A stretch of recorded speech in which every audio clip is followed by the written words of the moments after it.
Ya, baik saudara, saya dapat lagi kiriman video Pendeta Erastus yang bertanya kepada Tuhan dalam doanya, apakah ajarannya itu sesat atau tidak. Ada baiknya kita mendengarkan terlebih dahulu pernyataan Pendeta Erastus dalam video tersebut. Saya putar di HP ini. Dalam doa pribadi saya perkarakan di hadapan Tuhan. Saya berkata, Tuhan, yang kuajarkan selama ini benarkah? Apakah salah? Kalau salah, Tuhan beritahu aku. Saya juga tidak mau masuk neraka karena jadi penyesat. Saya digaji berapa untuk itu? Berapa triliun yang bisa menggantikan kesalahan tersebut sampai saya masuk kebinasaan? Saya tidak mau. Ngapain saya harus menyesatkan? Keuntungan apa yang saya peroleh? Maka saya perkarakan. Dan jawaban yang saya peroleh adalah, apakah kebenaran yang kau pahami mengubah hidup? Tambah suci, tambah lemah lembut, tambah rendah hati, tidak mencintai dunia, mengerti orang lain. Dan apakah orang yang mendengar khotbahmu berubah? Ya, baik saudara ya, itu pernyataan Pendeta Erastus dalam videonya yang katanya memperkarakan persoalan apakah dia sesat atau tidak di hadapan Tuhan ya melalui doa. Dan dia mendapatkan jawaban katanya dengan pertanyaan ya, apakah ajaranmu itu mengubah hidupmu atau tidak? Lalu yang kedua, apakah ajaranmu itu mengubah hidup orang lain atau tidak?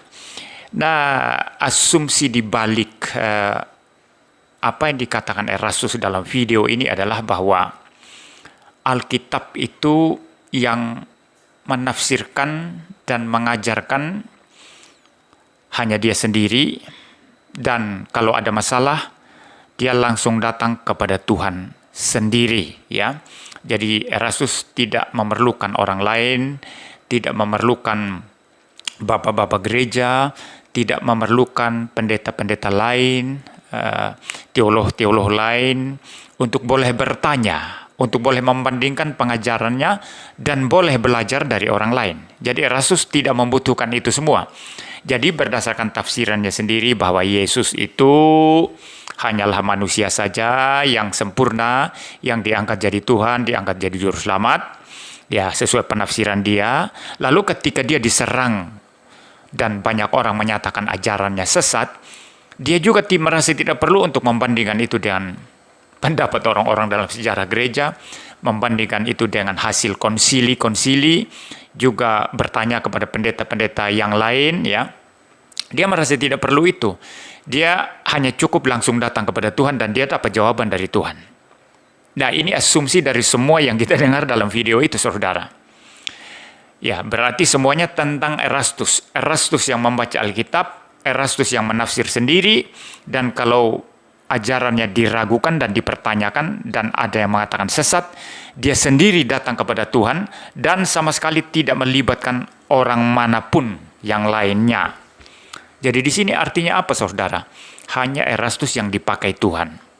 Hanya Erastus yang bisa membaca Alkitab dan memahami Alkitab, dan semua yang lain salah, apalagi yang mengatakan Alkitab mengajarkan Trinitas, Dui Natur Kristus, semuanya itu salah. Hasil konsili salah. Ya, pendapat bapak-bapak gereja salah, pendapat pendeta-pendeta, teolog-teolog sepanjang sejarah sampai saat ini salah. Hanya Erastus sendiri yang benar. Dan ketika kita menyerang ajarannya itu sebagai sesat, dia juga merasa tidak perlu konsultasi dengan orang lain, merasa tidak perlu tanya kepada orang lain, langsung datang kepada Tuhan. Jadi segalanya tentang Erastus. Nah, ini kecelakaan besar, saudara. Jadi Erastus ini kira Tuhan hanya berurusan dengan dia saja. Tuhan hanya berurusan dengan dia saja. Ini bahaya sekali, saudara. Tetapi mari kita lihat apa yang dikatakan Alkitab, saudara ya. Saya membaca sekarang Efesus 1 ayat yang ke-14 ya. Efesus 4 ayat yang ke-11. Maafkan saya salah ya. Dan ialah yang memberikan baik rasul-rasul maupun nabi-nabi baik pemberita-pemberita Injil maupun gembala-gembala dan pengajar-pengajar untuk memperlengkapi orang-orang kudus bagi pekerjaan pelayanan, bagi pengembangunan tubuh Kristus. Jadi di sini dikatakan Tuhanlah ya. Tuhanlah itu saudara ya yang memberikan kepada gereja, baik itu rasul-rasul yang sudah menulis perjanjian baru maupun nabi-nabi yang sudah menulis perjanjian lama ya, baik pemberita-pemberita Injil atau penginjil-penginjil atau misionari-misionari maupun gembala-gembala atau pendeta-pendeta yang menggembalakan di gereja maupun pengajar firman atau dosen-dosen teologi, teolog-teolog dan lain sebagainya. Jadi Tuhan berurusan dengan gereja di sini, berurusan dengan banyak orang, berurusan dengan banyak nabi perjanjian lama. Saudara, coba hitung berapa banyak nabi perjanjian lama Tuhan berurusan. Saudara, coba hitung berapa banyak rasul perjanjian baru Tuhan berurusan. Saudara, coba hitung berapa banyak pemberita-pemberita Injil Tuhan berurusan untuk memberitakan Injil, dan berapa banyak gembala pendeta di gereja yang menggembalakan, dan berapa banyak teolog, dosen, pengajar yang Tuhan tetapkan, Tuhan panggil untuk mengajar, begitu banyak. Jadi cara kerja Tuhan itu kolektif, ya, kolektif daripada gerejanya, ya. Jadi bukan Tuhan hanya berurusan dengan seseorang. Tetapi kalau kita mendengar pernyataan Erastus dalam video tadi mengasumsikan bahwa Erastus tafsir sendiri, ya, lalu melawan semua pendapat bapak-bapak gereja, hasil konsili, semua pendeta dan teolog sampai saat ini, ya termasuk kita semua yang melayani, dan hanya Erastus sendiri yang boleh tafsir Alkitab dan dia benar sendiri. Kita semua yang Trinitas, yang Trinitarian salah semua. Lalu kemudian ketika dia diserang sebagai sesat, maka dia juga langsung datang tanya kepada Tuhan. Asumsinya apa di sini, saudara? Atau sesuatu presaposisi di balik ini apa? Hanya Erastus yang dipakai Tuhan. Dan ini secara persis melawan ajaran Alkitab ini. Karena Tuhan bukan hanya berurusan dengan satu orang, apalagi yang hanya namanya Erastus. No. Tuhan berurusan dengan banyak nabi, banyak rasul, ya, banyak pemberita Injil, banyak gembala, banyak pengajar. Ini hal pertama. Jadi jelas apa yang kita dengarkan dalam video Erastus tadi itu menyesatkan dan melawan Alkitab. Kedua sekarang, pembacaan yang sederhana terhadap Alkitab itu, saudara, dari orang-orang awam yang tidak terdidik dalam teologi yang yang dalam, ya, tapi mereka mendengar khotbah, mereka rajin membaca Alkitab. Pembacaan yang biasa oleh kaum awam itu menuju kepada kesimpulan bahwa Yesus itu adalah Allah, saudara. Yesus itulah Tuhan, Sang Firman, ya. Pembacaan awam yang umum itu pertama. Kedua, kalau kita meminta pendapat para ahli, para teolog yang belajar dalam mengenai Alkitab, semua sepakat bahwa Yesus adalah Tuhan. Yesus adalah Sang Firman yang sudah diutus ke dalam dunia menjadi manusia. Hanya Rasul sendiri yang berbeda dengan segelintir orang-orang Unitarian, ya, minor saja mereka itu. Dan dalam sejarah gereja, golongan Ebionism di gereja mula-mula itu minor sekali, itu bidat adopsionism atau Unitarian sama dengan Erastus. Kemudian ada Paulus dari Samosata dan sedikit pengikutnya, ya, bukan mayor. Dan juga dengan orang-orang teolog liberal, ya, dan gereja-gereja Unitarian saat ini. Ya, tetapi mayoritas orang yang sungguh-sungguh belajar Alkitab secara mendalam mengatakan bahwa Yesus adalah Allah. Karena Yohanes 1 ayat 1 mengatakan pada mulanya adalah Firman, Firman itu bersama-sama dengan Allah, dan Firman itu adalah Allah. Heran ya, pembacaan Erastus kok beda sendiri ya. Nah, ini problem, saudara ya. Baik, yang berikutnya itu adalah masalah mengubah hidup. Erastus di sini, saudara, mendasarkan atau mencari justifikasi atas ajarannya itu dari suara hatinya sendiri secara subjektif. Saya tidak percaya kalau suara yang dia dengar yang mengatakan, apakah ajaranmu mengubah hidupmu atau tidak? Apakah ajaranmu itu mengubah hidup orang atau tidak? Saya tidak percaya itu adalah suara Tuhan yang asli. Saya tidak percaya itu adalah suara Allah Tritunggal. Ya. Saya tidak percaya itu adalah suara Bapa di sorga. Saya percaya sekali itu adalah suara hati atau pikiran Pendeta Erastus sendiri yang sudah tersudut karena diserang dari mana-mana. Ya. Nah, saudara-saudara, apakah mengubah hidup itu adalah satu indikator bahwa ajaran itu benar atau tidak? Alkitab tidak pernah menjadikan mengubah hidup itu sebagai standar apakah ajaran itu benar atau tidak. Saudara, di dalam 2 Timotius 3 ayat yang ke-16, ya, dikatakan di sana, ya, segala tulisan yang diilhamkan Allah memang bermanfaat untuk mengajar, untuk menyatakan kesalahan, untuk memperbaiki kelakuan, dan untuk mendidik orang dalam kebenaran. Ya, jadi saudara, 2 Timotius 3 ayat 16 ini menyampaikan satu fakta bahwa segala tulisan yang diilhamkan Allah, yaitu Alkitab ini, firman Allah ini, itu maksudnya. Itulah yang menyatakan kesalahan orang, memperbaiki kelakuan orang, dan mendidik orang dalam kebenaran. Tetapi bagaimana firman Allah yang diilhamkan ini, yaitu Alkitab itu, dipahami dengan benar, itu adalah hal yang fundamental penting. Kalau Alkitab dipahami secara salah, ditafsir secara salah, maka itu tidak akan mengubah hidup orang.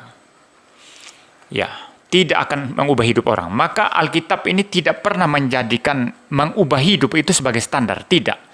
Tetapi standarnya adalah apa? Segala tulisan yang diilhamkan Allah, yaitu Alkitab itu sendiri. Nah, bagaimana seseorang itu menafsir Alkitab dengan benar, itu adalah hal yang penting sekali. Nah, pertanyaannya, apakah Erastus menafsir Alkitab dengan benar? Saya yakin sekali tidak. Dia membolak-balikan tafsiran Alkitab yang benar. Lalu hanya berdasarkan karena dia merasa hidupnya berubah, merasa orang-orang yang mengikuti dia hidupnya berubah. Lalu dia mengatakan, ini indikator bahwa ajaran saya benar. Ini salah. Karena yang mengubah hidup orang itu menurut 2 Timotius 3 ayat 16, bukan teologi atau tafsiran seseorang atas Alkitab. Karena kalau begitu, ini sangat berbahaya. Kenapa saya katakan sangat berbahaya? Karena orang yang mendekati Alkitab dan membaca Alkitab, masing-masing nanti bisa muncul tafsiran yang berbeda-beda. Tafsiran Erastus dengan saya berbeda, tafsiran saya dengan orang lain berbeda. Maka tafsiran kita yang kemudian membentuk teologi itu tidak dapat dikatakan sebagai standar yang mengubah hidup. Yang 2 Timotius 3 ayat 16 katakan sebagai standar yang mengubah hidup orang itu adalah apa? Segala tulisan yang diilhamkan Allah, yaitu Alkitab sendiri. Sejauh Alkitab itu ditafsir dengan benar, sejauh Alkitab itu dipahami dengan benar, maka ajaran Erastus yang dia kira mengubah hidupnya dan mengubah hidup pengikutnya, itu tidak dapat jadi standar. Bahkan saya percaya teologi reform pun yang saya yakini tidak dapat jadi standar. Hanya Alkitab yang jadi standar. Kecuali teologi reform yang saya percaya betul-betul berdasarkan kepada Alkitab, baru mempunyai impact kepada hidup saya, mempunyai impact kepada hidup orang-orang lain. Jadi tidak boleh tafsiranmu, teologimu, lalu engkau katakan apakah itu mengubah hidup orang. Tetap Tidak bisa jadi standar sampai kapanpun. Karena Alkitab sendiri sudah menetapkan standar. Yaitu apa? Alkitab itu sendiri. Segala tulisan yang diilhamkan Allah. Nah, ajaran Erastus tidak diilhamkan Allah. Itu bukan itu yang diilhamkan Allah. Bahkan saya berani berkata, teologi reform bukan itu yang diilhamkan Allah. Teologi Katolik bukan itu yang diilhamkan Allah.